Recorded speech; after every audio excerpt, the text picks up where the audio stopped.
Assalamualaikum warahmatullahi wabarakatuh. Halo sobat semua, jumpa lagi di channel Kang Haji Samsul. Pada konten kali ini saya akan berziarah sekaligus mengupas sekilas sejarah salah seorang wali di Jawa Barat, yaitu Syekh Abdul Muhyi.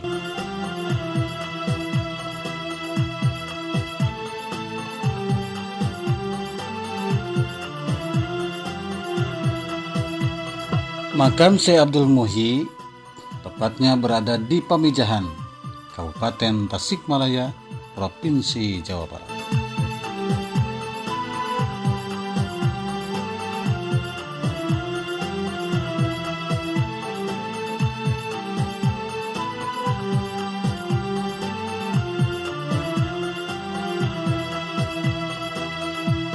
Syekh Abdul Muhyi Pamijahan diyakini sebagai waliullah dan dihormati masyarakat di pesantren atau di wilayah tersebut.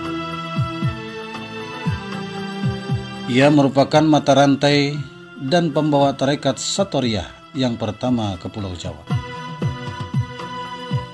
Beliau dulunya dikenal dengan nama Haji Karang karena beliau pernah uzlah dan khalwat di Gua Karang.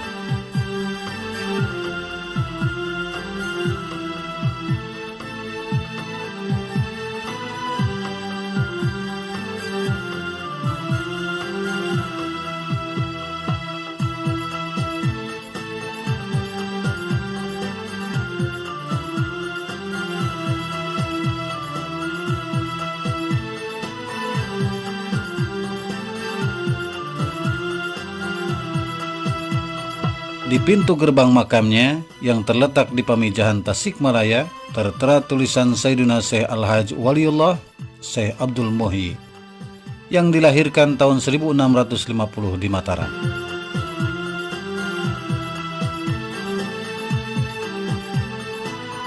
Mataram di sini ada yang menyebut di Lombok, tetapi ada juga yang menyebut Kerajaan Mataram Islam. Ayahnya bernama Sembah Lebe Wartakusumah, bangsawan Sunda keturunan Raja Galuh Pajajaran yang saat itu bagian dari Kerajaan Mataram Jawa. Dan adapun ibunya bernama Raden Ajeng Tanganjiah. Beliau merupakan keturunan bangsawan Mataram yang berjalur sampai ke Syekh Ainul Yakin atau Sunan Giri I.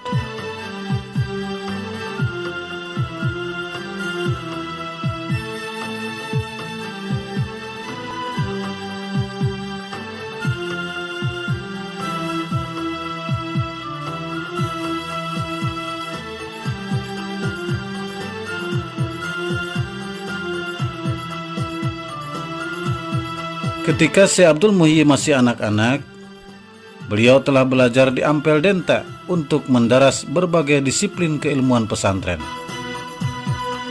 Di usia 19 tahun, Syekh Abdul Muhyi merantau hendak menuju ke Mekah. Tetapi beliau singgah terlebih dahulu di Aceh. Maka di Aceh, Syekh Abdul Muhyi ternyata bertemu dan belajar kepada Tengku Syah Kuala atau Syekh Abdul Raub As-Singkili. Berbagai disiplin keilmuan dipelajari Syekh Abdul Muhyi di kota Aceh ini, termasuk tarekat Satoriyah dari jalur Syekh Abdul Rauf sebagai guru besar Satoriyah.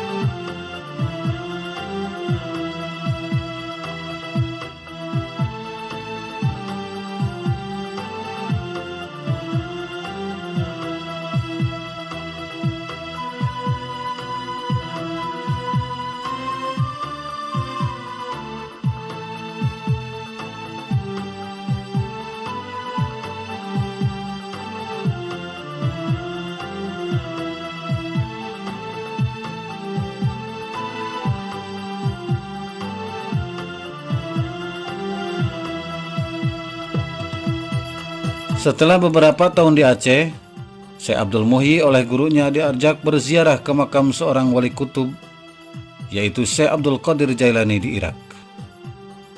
Perjalanan diteruskan ke Mekah dan Madinah untuk menunaikan ibadah haji. Maka Syekh Abdul Muhyi kemudian belajar di Mekah, tidak langsung pulang. Di Mekah, Syekh Abdul Muhyi bertemu dengan Syekh Yusuf Al-Maqassari dan diduga kuat Syekh Abdul Muhyi belajar juga kepada Ahmad Al-Qushasi Ibrahim Qurani, dan Hasan Al-Jami, yaitu guru-guru dari Syekh Abdul Rauf As-Singkili sendiri.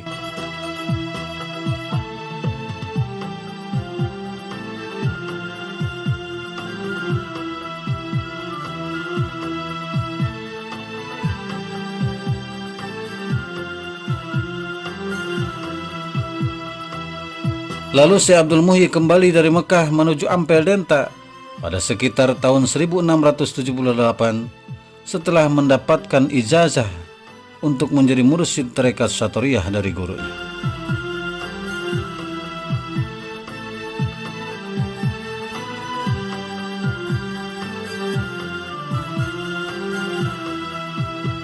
Sekembalinya dari Ampel Denta, sang ayah menikahkannya dengan putri bernama Ayu Bekta. Setelah menikah, bersama orang tuanya, Syekh Abdul Muhyi pindah ke Jawa Barat untuk menyebarkan Islam dan berusaha mencari sebuah goa yang ditunjukkan oleh gurunya, yaitu Syekh Abdul Rauf As-Singkili.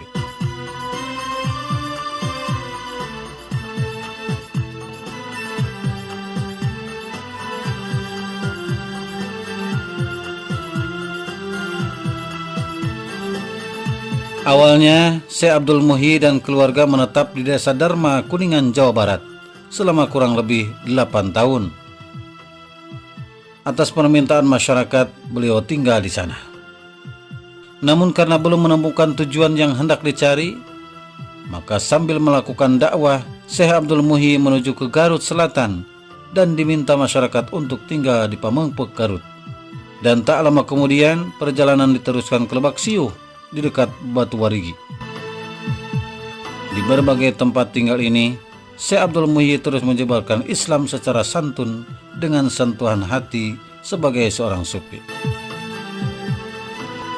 Dan di Lebak Siuh inilah Syekh Abdul Muhyi menemukan sebuah goa yang dikeramatkan dan wingit.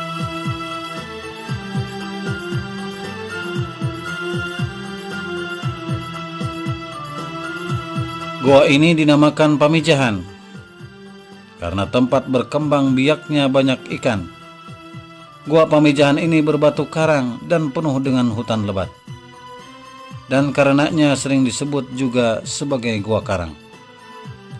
Sejak saat itu, meski kadang-kadang masih tinggal di Lebak Siuh, maka Syekh Abdul Muhyi lebih dikenal sebagai Haji Karang. Goa ini menjadi tempat uzlah dan khalwatnya. Akan tetapi di tempat tinggalnya yang terakhir, ia membangun perkampungan baru bersama para pengikutnya di sebelah barat Kampung Ojong dan dikenal dengan sebutan Saparwadi. Di tempat ini dia membangun masjid dan padepokan sebagai pusat penyebaran Islam dan tarekat Syatoriyah.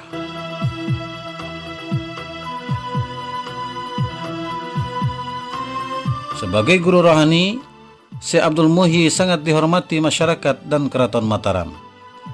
Desanya diakui sebagai desa perdikan, yang artinya berhak mengurus urusannya sendiri secara mandiri, meskipun ada di wilayah Mataram.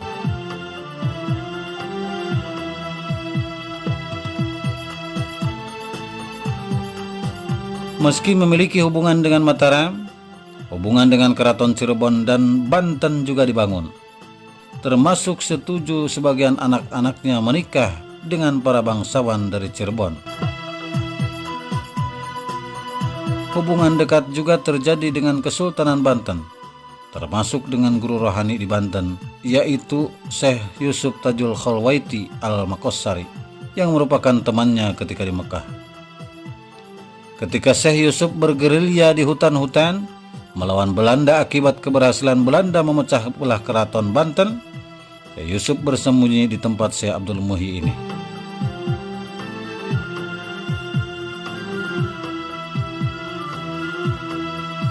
Di samping sebagai pendidik, mujahid dalam menyebarkan Islam, seorang yang dikenal memiliki kemampuan linui, Syekh Abdul Muhyi juga seorang penulis. Dia menulis kitab dalam disiplin tarekat Syatoriyah. Dan Syekh Abdul Muhyi meninggal tahun 1730 Masehi atau 1151 Hijriah dalam usia 80 tahun. dan beliau dimakamkan di Pamijahan, yaitu di Bantar Kalong, Tasikmalaya bagian selatan. Dan makamnya hingga saat ini menjadi makam yang sering diziarahi oleh kalangan kaum muslimin dari berbagai penjuru. Oke sobat semua, itulah sekilas tentang sejarah Syekh Abdul Muhyi Pamijahan. Semoga bermanfaat. Tunggu konten selanjutnya. Jangan kemana-mana, tetap di channel Kang Haji Samsul. Jangan lupa like, komen, dan subscribe, dan juga share. Oke. Wassalamualaikum warahmatullahi wabarakatuh.